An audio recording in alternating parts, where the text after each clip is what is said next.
জীবনের গল্প অনেক বৈচিত্র্যময় এবং আমি আসলে সেলফ মেড ম্যান। প্রেমে পড়েছি অনেক, কিন্তু আমি জানান দিইনি কখনো কাউকে। সুযোগ নিতে নেই, জীবনে বহুত সুযোগ আসবে। আমার জীবনে যে আসেনি তা না, সব সুযোগ নিতে নেই। কি ধরনের পাগল, কি ধরনের ভালোবাসা, কি ধরনের প্যাশনেট হলে নিজের ফ্ল্যাট বিক্রি করে ক্যামেরা কেনে মানুষ। আমি আমার বনানীর ফ্ল্যাট বিক্রি করে ক্যামেরা কিনছি। জীবনের গল্প অনেক বৈচিত্র্যময় এবং আমি আসলে সেলফ মেড ম্যান। এক কথায় যদি বলি, আসলে বাবা সরকারি চাকরির সুবাদে দেশের বিভিন্ন জেলা শহরে আমাদেরকে থাকতে হয়েছে। বাবা সরকারি চাকরি করতেন, ডিস্ট্রিক্ট কমিশনার ছিলেন, তো বিভিন্ন কারণে সব জায়গায় আমার আপনারাই সেই লোক। আমি বলি যে পস পিপলরা থাকে কোথায়, ক্লাসি মানুষজন কোথায় থাকে? আমার স্কুলে যখন দেখতাম সেম টু মি, মেয়েটেরা গরিব আদমি, দুঃখী আদমি, গাড়ি থেকে এরা কারে নামে? আপনারাই তারা?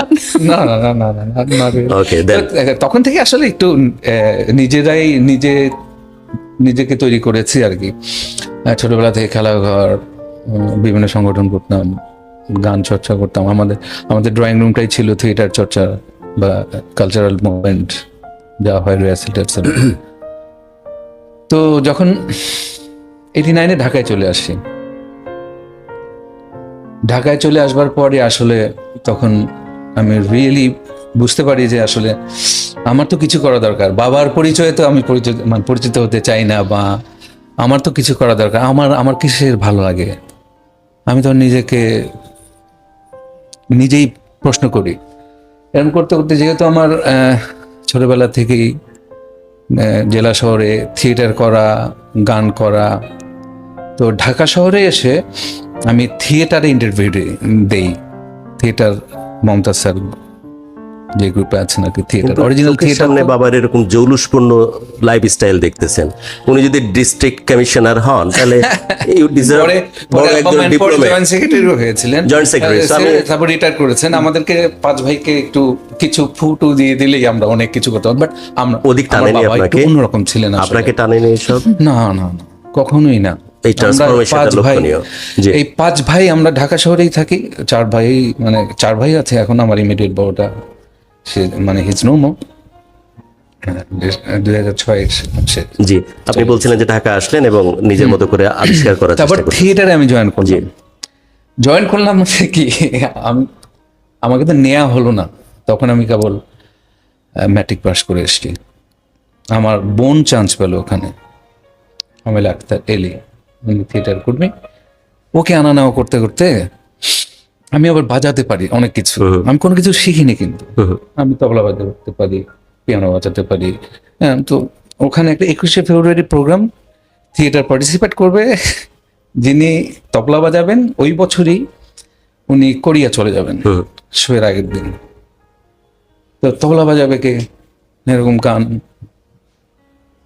তখন আমার বোন বললো যে আমার মানে ভাই, ছোট ভাই, ও কিন্তু পারে। এই আমি ব্যাকডোর দিয়ে থিয়েটারে ঢুকার সাহস পেলাম। আমি বারান্দায় বসে থাকতাম বোনকে নিয়ে। তারপরে সেই সময় ছিল কোন দলের সাথে ছিলেন? থিয়েটার। ও থিয়েটার, থিয়েটার তো একটাই ছিল, তারপর না ভেঙে নামগুলো রামেন্দ্র মজুমদারের তোপখানা হয়ে গেল। আসলে আরামবাগ বলতে চাচ্ছিলাম না আর কি, আরামবাগ বললে সবাই চেনে, থিয়েটার আরামবাগ, মমতাজের। তো যাই হোক, এই আমি গান মানে তবলচি হিসাবে ঢুকলাম আর কি। বুঝতে পারছি। তো ওখান থেকেই নাটককে তো অনেক সময় দিতে হয়। আমাদের বিভিন্ন প্রোডাকশন ওরিয়েন্টেড কর্মশালা শিল্পকলা থেকে অফার করে, ওখানে গ্রুপ থেকে 2 জন করে যাবে। আমাদের নিজে নিজে কম্পিটিশন থাকতো, কীভাবে যাব। অনেকগুলোতে পার্টিসিপেট করি সফলতার সহিত। মাইম, তারপরে মেকআপ, লাইটিং, তারপরে অ্যাক্টিং, এগুলোতে সবগুলোতে পার্টিসিপেট করি সফলতার সহিত। তো একদিন হঠাৎ করে এই প্রফেশনে আসার ব্যাকগ্রাউন্ডটা হচ্ছে যে ক্যামেরার পেছনে থিয়েটার থেকে 5 জন ছেলে মেয়েকে চাওয়া হলো একটা বিজ্ঞাপন চিত্রের ব্যাকগ্রাউন্ড আর্টিস্ট হিসাবে। বাট তারা যেন একটু নাচতে আসতে পারে। তো আমরা তখন সাতঘাটের কানাকুড়ির নাম শুনেছেন নিশ্চয়ই, একটা খুব হিট প্রোডাকশন ছিল। ওটাতে আমাদের বগুড়া ইয়ৎকরের বাবু ভাই আমাদেরকে কোরিওগ্রাফি মানে করাতেন ওই নাটকে। তো আমরা একটু জানি আর কি, ছন্দ টন্ডগুলো একটু জানি। তো আমাদের ওই তখন আমাকে সিলেক্ট করা হলো একটা লুঙ্গির বিজ্ঞাপন, সো ফানি। একটা লুঙ্গির ইয়ে ধরে একসঙ্গে 1 2 3 4 লুঙ্গি জাস্ট এরকম করে তারপরে দ্যাটস ইট। আমি কিন্তু ডিপ ফোকাসে আছি আছি। তো এটা খুব যত্নের সাথে ভালোবাসার সাথে আমি এটা করলাম এবং আমার খুব ভালো লাগলো।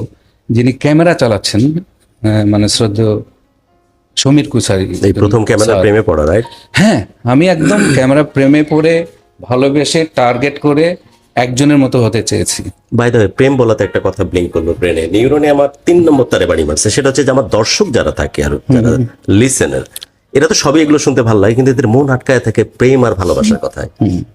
প্রথম কখন প্রেমে পড়লেন এবং ডিটেলে শুনতে চাই। আপনি আমার মতে মনে অনেক বেশি আবেগপ্রবণ মানুষ। আপনি আপনার ভাইয়ের কথা বলতে গিয়ে, হ্যাঁ, জাস্ট আমার একটু আওয়াজ ঝামেলা বলতে হয়। গিয়েও আপনার ভয়েস দেখলাম আমার টিয়ার ড্রপ বোঝা যাচ্ছে। একালিপ নেমে গেছিল নিচে। হ্যাঁ। So আমি শুনি কিভাবে প্রথম প্রেমে পড়া। আচ্ছা, আমার অবিশ্বাস্য হলেও সত্য, মিথ্যা বলাটা ঠিক হবে না। আমি আসলে প্রেমে পড়েছি অনেক। হুম, আমি প্রেমে পড়েছি অনেক, কিন্তু আমি জানান দিইনি কখনো কাউকে। আমি আমার মতো করে ভালো লাগাকে আমি ভালোবাসি, দ্যাটস ইট।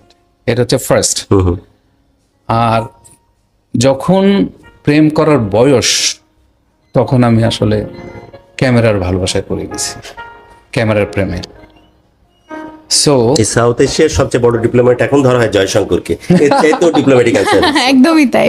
আমি এটা বোঝা বলতে যাচ্ছে যে আপনার লেগেসিতে আমি ডিপ্লোম্যাটিক আনসার দিলাম কিনা আমি জানি না, তবে আমি মিথ্যা বললাম না, তা তো ঠিক মিথ্যা। আছে, অ্যাকনলেজ। Sure. কিন্তু সরাসরি এখন ওই ভালোবাসার গল্পে যাইতে চাই, ওই যেটা এখনো ভালোবাসা বুকে- আসলে আমার হয়নি। আফটার ম্যারিড আমি আমার ওয়াইফের প্রেমে পড়েছি। শুনি, তাহলে একটু ডিটেলে শুনি। সেটা হচ্ছে ওনার সাথে পরিচয়, ওনার সাথে সম্পর্ক এটা একটা বর্তমান। অদ্ভুত বিষয়। ওই আমি তখন কাঠকয়লার ছবি নামে একটা ধারাবাহিক নাটকের শুটিং করছিলাম। সেই জায়গাটা হচ্ছিল সিলেটের লাক্কাতুরা থেকে আর একটু ডিপে, মানে ভেতরে। জি, এই বাংলা টেলিফিল্মের সবাই ছিল, মামুনুর রশিদ, ফজলুর রহমান বাবুটাও তখন ওই গ্রুপটা ছিল, চঞ্চলরা ছিল তখন, তোরা ইয়াং, আমি তো থিয়েটার কর্মী, সব একসঙ্গে। তো 2006 ওই সময়ই আমার ওই ভাই, ওর অ্যাকুস্টিক মেলোপ্লাস্টিক লিউকেমিয়া ধরা পড়ে। উনি কি বড় ছিলেন? উনি কি বড় ছিলেন ভাইদের মধ্যে? আমার ইমিডিয়েট বড়, ইমিডিয়েট বড় ভাই। জাস্ট 2 বছরের বড়। জি, Unmarried পিটাপিটি ছিলাম। ভাই হ্যাঁ, একদম। এবং আমার শরীরে যত দাগ দেখবেন সব আমরা মারামারি করে একই বিছানা থাকতাম। একসাথে ওকে বড় হয়। আমার ঘুমানোর সময় পা নাড়ানোর অভ্যাস, আমার লাথি দিয়ে ফেলে দিত, ওই আনলার ইয়ে লেগে খুব হৃদয়তা ছিল। যাই হোক, তো সে তো চলে গেল। অনেক চেষ্টা করলাম। তখন ওই যে ইত্যাদি শুটিং শেরাটন হোটেলে হতো, জাদুঘরে হতো, ওখানে কাজ টাজ করে আবার যেতাম। ওই কাঠকয়লার ছবির ওই কাজটা করার সময় এরকম খুব এমার্জেন্সি হয়ে গেল, চলে আসলাম। আমার ভাই তো চলে গেল। চলে যাওয়ার পরে ওকে যখন আমরা কবরস্থ করলাম, আমার মা তখন একটা মেয়েকে পছন্দ করে। ফরচুনেটলি তার ভাই আমার বন্ধু, ব্যাচমেট। সেটা হচ্ছে নীলফামারী শহরে, আচ্ছা আমার নানা বাড়ি নীলফামারী। আচ্ছা। তো আমাকে বলেনি। তো আমি অনেক দিন পরে এরকম বলতেছে যে আমার মা শুটিংয়ে ফোন করতেছে, বাবা কি করিস? আমি তো কাজে। আচ্ছা ঠিক আছে, আমি রাতে ফোন দেবো। ঠিক আছে, শোন আমি তোর মা। আমি হ্যাঁ, কি হয়েছে মা? বলছে আমাকে একটা সত্য কথা বলবি। আমি চিন্তা করলাম যে আমি কোনো অন্যায় করলাম নাকি। তো বলতেছে যে আমি তোর মা, আমাকে সত্য কথা বল, তুই কি কোনো প্রেম করিস কিনা? স্ট্রেট ওয়ে বললাম না। তো দেখ ভালো করে ভেবে বল। না। তো আম্মা বলে আচ্ছা ঠিক আছে, কালকে আবার ফোন দেবো। তো আমি তো ভুলে গেছি আমি শুটিং এ আছি, শুটিং এ কাজ টাজ করতেছি। পরের দিন আবার ফোন করে বলছে, আচ্ছা তুই ভাবছিস কিছু? আমি বললাম না তো। তুই সত্যি বললি কি না মিথ্যা বললি? মিথ্যা বলিস নি তো? প্রেম করছিস না তো? আমি বললাম, না। কোনো ভালো লাগা, কোনো পছন্দ? আমি বললাম, না না না। তো বলছে, আমার একটা মেয়েকে পছন্দ হয়েছে। Good, very good. কার জন্য? তো বলছে, কার জন্য? তোর জন্য। তো তখন তো ইমোশনালি যা হয় আর কি বললো। আমি বললাম, দেখেন আম্মা, আপনি একটা মেয়ে দেখেছেন, ডেফিনেটলি আপনার পছন্দ, আপনি আমাকে জানেন, আমাকে জন্ম দিয়েছেন, আপনি আমার পালস জানেন, সো আপনি যা ভেবেছেন নিশ্চয়ই আমার মঙ্গলের জন্য, আমি রাজি। কিন্তু আমার ছোট বোন ছিল একটা, তো বলছে ছোট বোনের বিয়ে না দিয়ে আমি বিয়ে করবো না। তো বলছে ঠিক আছে, ব্যাস। তখন বন্ধু বান্ধব তো অনেক হয়ে গেছে। তখন দীপন জাহাঙ্গীরনগর থেকে কেবল বের হবে নাকি ওর লাস্ট ব্যাচে ওর ওর ওর একটা কাজ করে দিলাম, ক্যাথারসিস, ওর জীবনের প্রথম নাটক। আই ওয়াজ মানে আমি ক্যামেরার কাজটা করেছিলাম। তখন দীপন, নেহাল কুরাইশি, তারপরে উজ্জ্বল, ওই যে মাসুদ হাসান উজ্জ্বল, তারপরে এই যে আজকের বিখ্যাত হাওয়া ছবির ডিরেক্টর সুমন, আচ্ছা। এরা সব মানে আমার বাসার ছাদে আড্ডা দিতাম। তখন তো আমি মোটামুটি আর্ন টার্ন করি সবচেয়ে বেশি, বিজ্ঞাপনে কাজ করি। আর ওটা তো তখন কেবল, তো ওরা আবার আম্মার সঙ্গে এত যাওয়া আসা ছিল, আম্মা আবার তাদেরকে লাগাই দিয়েছে যে ইমিডিয়েট এই কাজটা সেরে ফেলতে হবে। তারপরে আমাকে তো বোঝালো সবাই, দীপন, নেহাল, সুমন, উজ্জ্বল, বল চলেন একদিন দেখতে যাই, দেখে আসবো, সমস্যা নেই তো। গেলাম, আম্মা তো আংটি টাংটি কিনে রাখছে, মানে সব প্রিপারেশন ছিল, আমাকে গিয়ে বিয়ে পড়ায় দিয়ে রেখে আসলাম। এই আমি বিবাহিত হয়ে গেলাম। এই প্রথম আমি মেয়ে মানুষ বুঝলাম, মানুষই তো, আমার আমার মধ্যে প্রেম আসলো। Are you sure? ইয়াস। দুনিয়ার আবেগ কিন্তু আপনার ভিতরে। হ্যাঁ। আর ইউ শিওর যে প্রথম ইয়েস। প্রেম কাজ থেকে দেখলেন? হ্যাঁ, ওকে, তারপর? এতটাই সত্য বলছি আমি। সো তারপর থেকে আসলে আমি আমার ওয়াইফের প্রেমেই পড়লাম। তখন সবচেয়ে বেশি আমার সমস্ত কিছু আমার ওয়াইফ কেন্দ্রিক হয়ে গেল। তো একটু ট্রান্সফরমেশনটা শুনি। হ্যাঁ, আস্তে আস্তে বইয়ের পাতা উল্টান, মানে আমরা মোটামুটি এক্সাইটেড আর কি। আস্তে আপনার আস্তে তো দেখা সাক্ষাৎ হলো, দেন বৈবাহিক সম্পর্কে গেলেন। আপনার মতো মানুষকে কোনো কারণ ছাড়াই কেউ ইমপ্রেস করতে পারবে না। স্পেসিফিক কিছু ব্যাপার আপনাকে টাচ করে যাচ্ছে, আপনি ওই ওই জিনিসগুলো আমাদের কাছে একটু আমাকে দয়া করে বলেন। যেমন আমি সবচেয়ে বেশি ভাগ্যবান কি জানেন? আমি কেন জিজ্ঞেস করছি জানেন? যে বিয়ে হওয়ার পর স্বামী স্ত্রীকে এবং স্ত্রী স্বামীকে ইনভেনশনের যে খেলা, একটার পর একটা সেই পাতা প্রসঙ্গে উল্টাতে থাকে, যাচ্ছিলাম আমি। এবং এইটা যেন কখনো পুরান না হয়, তখনই মানুষ স্বপ্ন Exactly, দেখতে পারে exactly. যে জীবনের শেষ লগ্নে এসে মনে হয় যে ওর সাথে I do যদি আর agree. 2টা বেলা থাকতে পারতাম, I do agree. আর তবেই সেপারেশন রেট কমে যাবে। ঢাকা শহরে 40 মিনিটস একটা করে সেপারেশন হয়। একদমই তাই। এই কারণে So- দয়া করে আপনি ওই পাতাগুলো উল্টান, ট্রান্সফরমেশনটা দেখি, ট্রাভেল করি তো আমার আপনার সঙ্গে তো সাথে। ফার্স্ট যেটা প্রফেশন নিয়ে কথা, আমি প্রথমে একদিন ডাইনিং টেবিলে জিজ্ঞাসা করছিলাম তাদের বাসায়, আমি কিন্তু তাকে এখনো ঢাকায় নিয়ে আসিনি। 3 দিন থাকতে হয় নাকি? মানে না, আপনি যদি বাসর ঘরের প্রথম কথাটা বলতে চান, না। সদস্যই চলে গেলেন ডাইনিং টেবিলে, চাইলে বলতে পারেন। সেটা প্রথম বলুন। কথা তো ডেফিনেটলি আমি বলেছি আমার মতো করেই, এই যে আমি তো তোমাকে চিনি, তুমি আমাকে কি চিনো? হ্যাঁ ভাইয়ার বন্ধু। It's okay. তো আজকে থেকে তো আমরা তো বৈবাহিক সম্পর্ক আমাদের। তুমি কি জানো আমি কি করি? আমি মানে দাড়ি, সেমিকলন সবকিছু সহ বলছি। আচ্ছা হ্যাঁ জানি। আমার জায়গাটা কিন্তু খুব স্লিপারি, নানা রকম কটু কথা থাকতে পারে। তুমি কি আমার সম্বন্ধে কিছু জেনেছো বা তোমার ফ্যামিলি? বলছে না, জানা উচিত ছিল। তা বলছে সম্ভবত জানি আমরা, খোঁজ নেওয়া হয়েছে। গুড। তারপরে এইভাবে আমি মানে ছোট ছোট অনেক কিছু, ওই ডাইনিং টেবিলে ফার্স্ট আমাকে ও আমার ওয়াইফের নাম মেঘনা। মেঘনা। মেঘনা কাজী ফারহানা ফিরোজা। তো ও প্রথম আমাকে ডাইনিং টেবিল একদিন বলছে যে তোমার বিয়ে হওয়া কয়দিন হবে? 4 দিন। না না, আজ এ পর্যন্ত কত বছর? 19 19 বছর। 19 বছর। রে, নাম নাম উচ্চারণে হ্যাঁ, নাম See, উচ্চারণ। আমরা যারা আপনারা ভিউয়ার্স আছেন, There is some point that আমি is যাবো why- এখানে ওই জন্য নাম উচ্চারণ করতে গিয়ে হারায় যাচ্ছে, 10 বার মূর্ছা যাচ্ছে। হ্যাঁ, আমি কাঁপছি। কাজী এটারও ফারহানা নির্দিষ্ট কারণ আছে। ফিরোজা মেঘনা, হ্যাঁ, তিন নেশা কাটবার না কখনো, ঘোর কখনো কাটবার না। জি, আসলে তারপর কাজী ফারহানা ফিরোজা মেঘনা। she was gifted by the God for me, really I mean it. G, please continue. তো তারপরে সে আমাকে মানে বললো যে তোমার নেক্সট শুটিং কবে। আমি বললাম কেন, দেখতে যাবা? ফার্স্ট কথা না, তোমার কাজ তুমি করবে, তুমি যে কাজটা করো নিশ্চয়ই প্রার্থনার মতোই করো। বললাম হ্যাঁ, এক্স্যাক্টলি। তারপরে তো সময় চলে গেল কিছুদিন, আমি আমার মতো কাজ করি। সে আমার সবচেয়ে বড় পাওয়া হচ্ছে আমার যে সে আমার কাজটাকে রেসপেক্ট করে। আমরা কাজ নিয়ে কোনোদিন কোনো কথা বলিনি। বিভিন্ন ছবি করেছি, বিভিন্ন বিজ্ঞাপন করেছি, কতবার বলেছি চলো, যায় না, আমার ছেলেরাও যায় না এখন। কিন্তু বিলিফটা ছিল, ফেইথটা ছিল।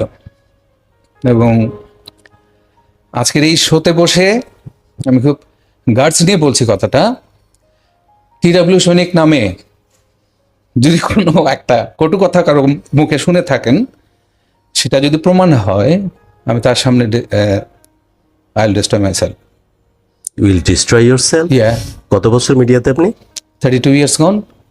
32 years. Years, oh 32 my years. god. ক্যামেরার পিছনে কাজ করা, বিজ্ঞাপন নির্মাতা, গায়ক, নির্মাতা almost- হ্যাঁ, 7-8টা তো করেইছি।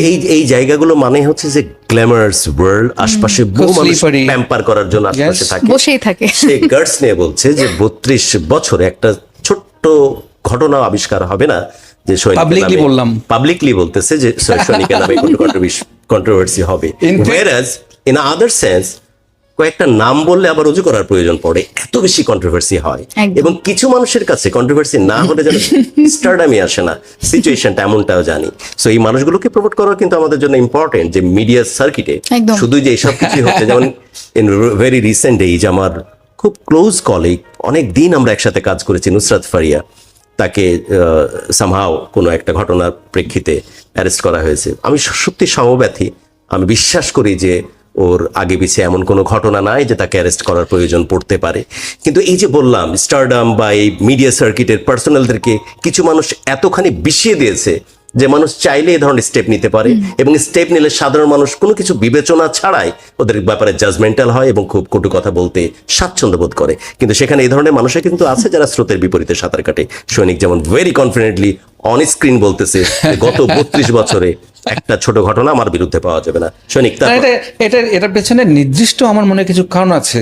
সেটা হচ্ছে একেবারে নিজেকে ভালোবাসতে হবে, নিজেকে নো দাই সেলফ আর কি। ওকে, হ্যাঁ, এবং সবচেয়ে বড় কথা হচ্ছে প্রাতিষ্ঠানিক শিক্ষার থেকেও আসলে পারিবারিক শিক্ষাটা একটা বড় ওই important মূল্যবোধটা জিনিস। কাজে দিয়েছে। আমরা ওই Exactly. মোহনা নামে এক মানবীকে চিনি, তার সাথে আপনার কেমিস্ট্রিটা আমরা শুনতেছিলাম, ওইটার কন্টিনিউ। মেঘনা।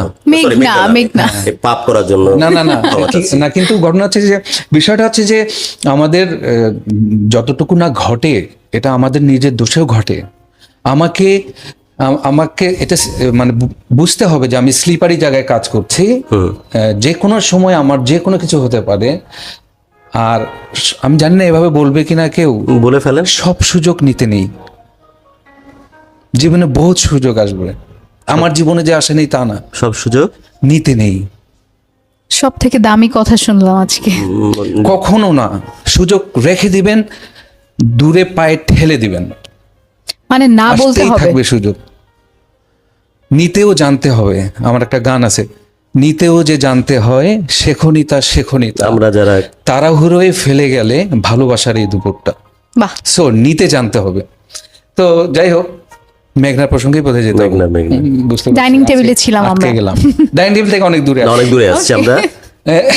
এনিওয়েজ, উনি বিশ্বাস করেন আপনার কাজ আপনি করতেছেন এবং আপনি আমার কনফিডেন্টলি কাজকে একটা কথা অ্যাকনলেজ রেসপেক্ট করলেন। করতো এবং জি। আমাকে অনেক হেল্প করতো। জি, সে তারপর?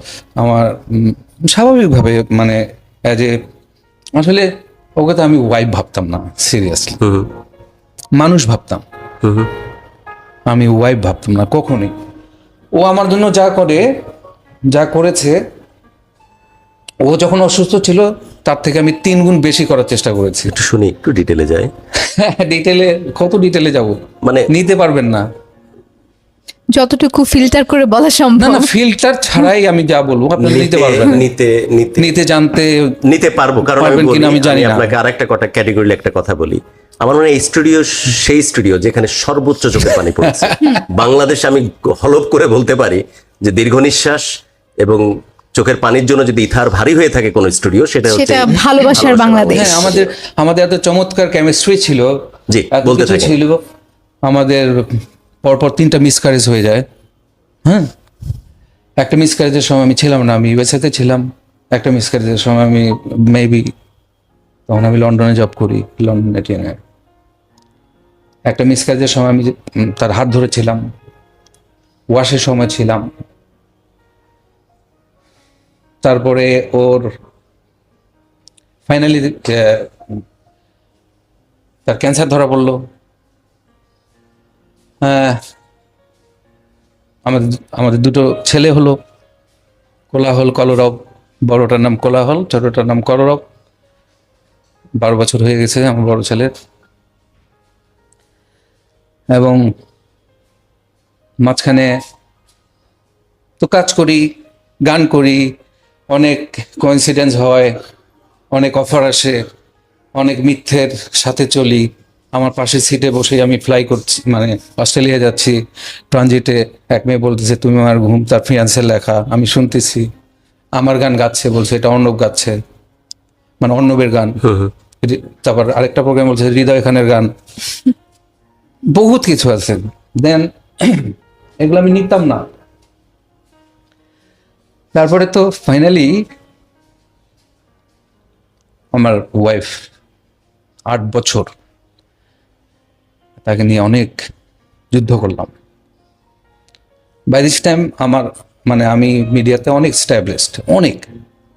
আমার মনে হয় যে জানি না একদম এভাবে বলছি যে কবে বলা হবে বা বলা আদৌ হতো কি না জানি না। আমাদের সময়ে মানে সময় আমরা যাদেরকে পেয়েছি, যাদের, আমি কিন্তু অশিক্ষিত ক্যামেরাম্যান, আমার কোনো ইনস্টিটিউশনাল ব্যাকগ্রাউন্ড নেই। বলছিলেন এটা। ভালো লাগা, ভালোবাসা, এবং সমীর কুশারি, ওই যে বললাম যে লুঙ্গির বিজ্ঞাপন, ওনাকে দেখে আমি টার্গেট করেছি যে আমি ক্যামেরাম্যান হব, এবং ওনার পিছিয়ে পিছিয়ে ঘুরেছি, বাজার করে দিয়েছি।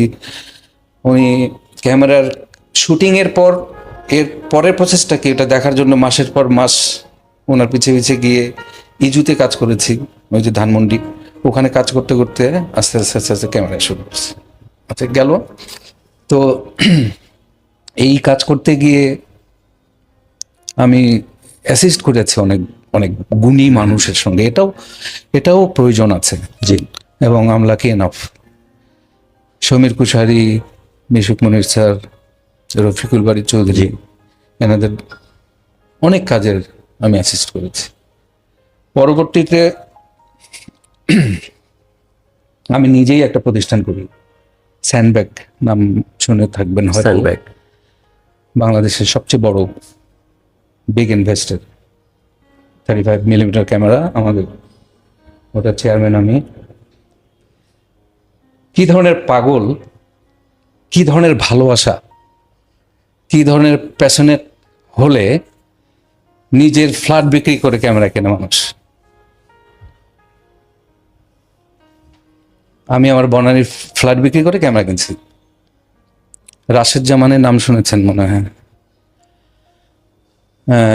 আয়নাবাজির ক্যামেরাম্যান, আচ্ছা আচ্ছা। হাওয়ার ক্যামেরাম্যান খসরু। জি জি। আমরা এই কয়জন পাগল, খসরু আমি নিহাল করেছি, তারপরে রাশেদ জামান, পিপলু আর খান, তারপরে হচ্ছে টিসলু ভাই, এই 6 জন মিলে আমরা স্যান্ডব্যাগ করলাম। আমার বাড়ি টাড়ি সব বিক্রি করে দিয়ে। খসরু ভাই আপনারা কি সমসাময়িক? হ্যাঁ। আচ্ছা, তারপর